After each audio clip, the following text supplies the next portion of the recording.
कोणत्याही ब्लाउजचा पॅटर्न असू द्या, त्यासोबत आपण ज्यावेळेस बाही कट करतो आणि आर्महोल वरती ठेवून पाहतो, ती जर बाही तुमची परफेक्ट आली तर समजावं की तुमचं ब्लाऊज हे ॲक्युरेट कट झालेलं आहे. तर मी अस्तर घेतलं, अस्तरवर बाही कट केलेली आहे आणि बाहीचा मी सेंटर पॉईंट काढला आहे आणि समोरचा जो भाग असतो म्हणजे समोरच्या भागाचा जो आर्महोल असतो तर त्यावर ही बाही मी ठेवून दाखवते तुम्हाला की हे ब्लाऊज कट करतानाच लक्षात येतं की आपल्याला आपलं ब्लाऊज किती ॲक्युरेट आलेलं आहे, किती बरोबर आलेलं आहे आणि कटिंग किती परफेक्ट आहे. नमस्कार, अवंती फॅशन या आपल्या यूट्यूब चॅनलवर मी संगीता तुम्हा सर्वांचे मनापासून स्वागत करते.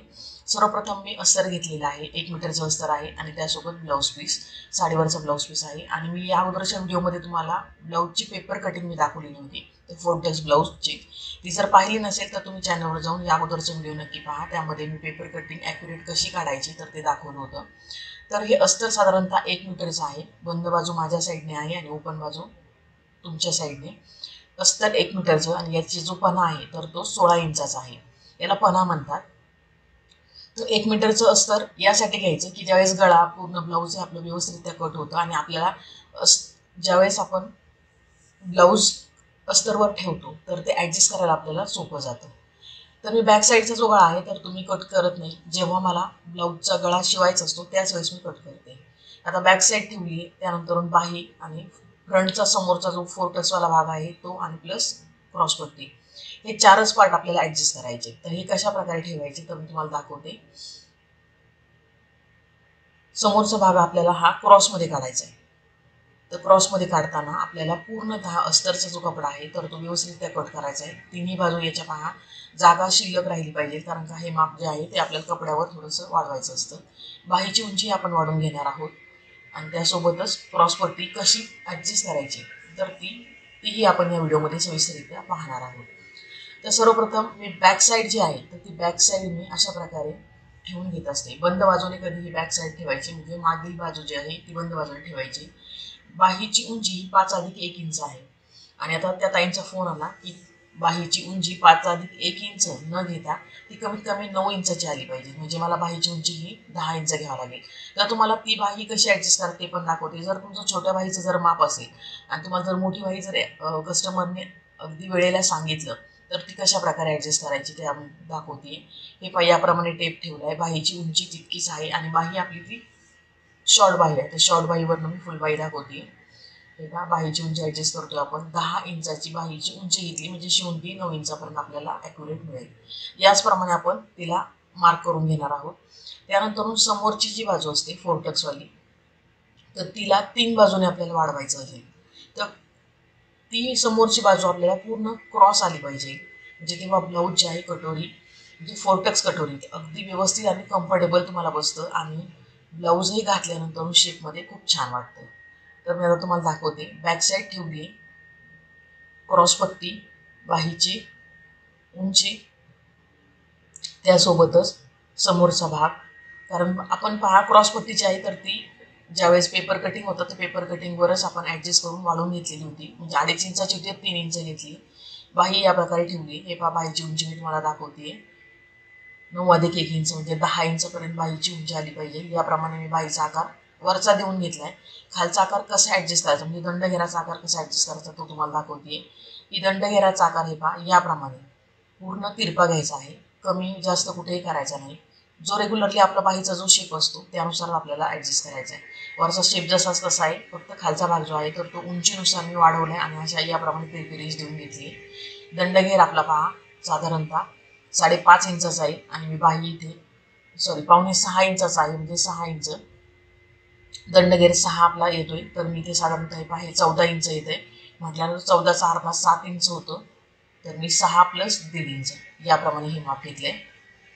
5.5 + 1.5 इंच याप्रमाणे मी माप टाकलेलं आहे. तर हे पहा बॅक साईड, बाही, क्रॉसपट्टी आणि समोरची साईड. तर समोरची साईड मी कशा रीतीने टाकते किंवा समोरची साईड कशा रीतीने ॲडजस्ट करायची तर तेही तुम्हाला मी दाखवते.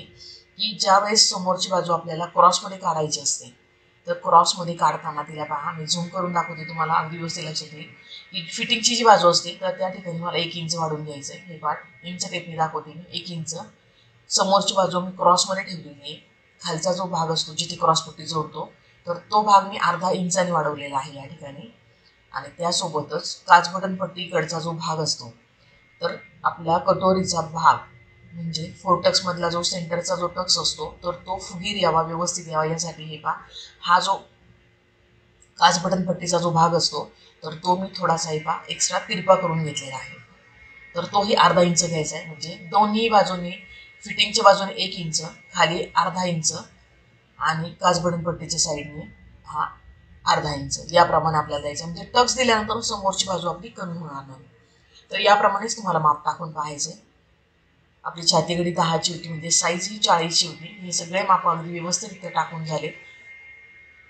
याप्रमाणे मी हे माप पूर्णतः व्यवस्थितरित्या कट करून घेतले. जे वाढवलेला भाग होता, तर तोही मी अगदी व्यवस्थित कट केला. आणि अस्तर कट करताना एक टीप लक्षात ठेवायची, अस्तर कट करताना अगदी ॲक्युरेट तुम्हाला कट करायचं आहे. कुठेही कमी जास्त होऊ न देता तुम्हाला ॲक्युरेट कट करायचं आहे. कारण का अस्तर हे आपलं मूळ माप आहे.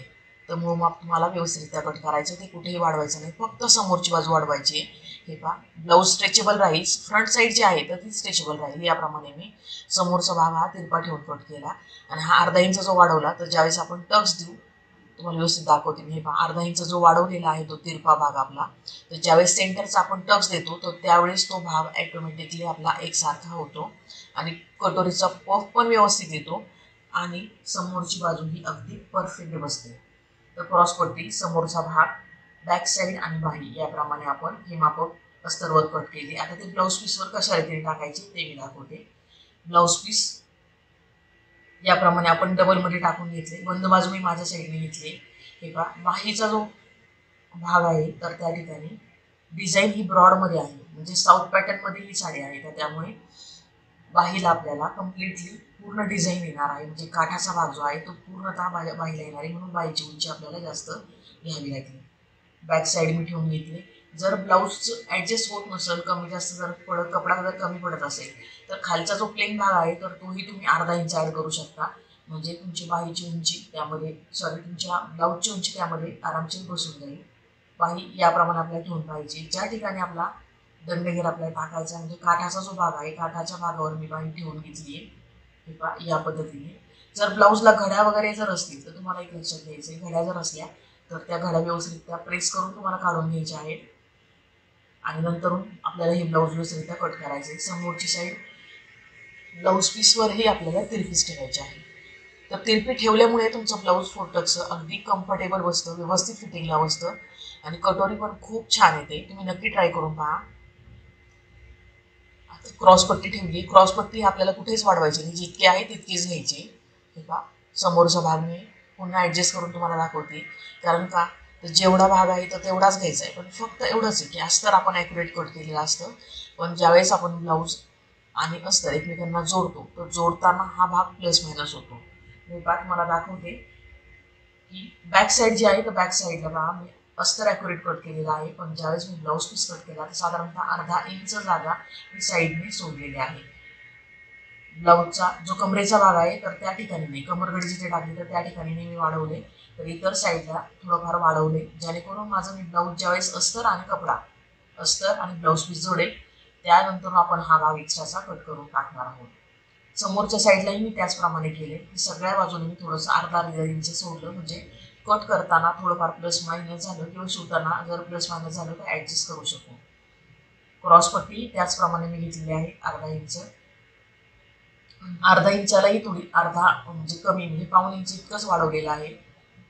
बाहीच्या उंचीच्या साईडने पहा मी अगदी ॲक्युरेट कट केलेला आहे, पण दंडघेराचा जो भाग आहे तर तो थोडासा एक्स्ट्रा ठेवला आहे. तर याप्रमाणे तुम्हाला ब्लाऊज अगदी व्यवस्थितरित्या कट करून घ्यायचे. तुम्ही पाहत असाल, तर या अगोदरचा जर व्हिडिओ पाहिला नसेल तर तो नक्की पहा. मी पेपर कटिंग कशासाठी करते, तर ब्लाऊज ॲडजस्ट करायला कपड्यावर जरा सोपं जातं. मी डायरेक्टली जेव्हा कपड्यावर कट करता, तर तो ॲडजस्ट करायला, ब्लाऊज जर तुमचा कट झाला आणि एखादा पार्ट जर तुमचा कट करायचा राहून गेला, तर खूप ॲडजस्ट करावं लागतं.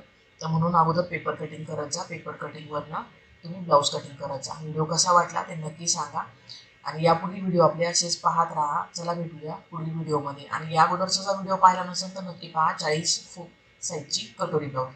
Okay, thank you.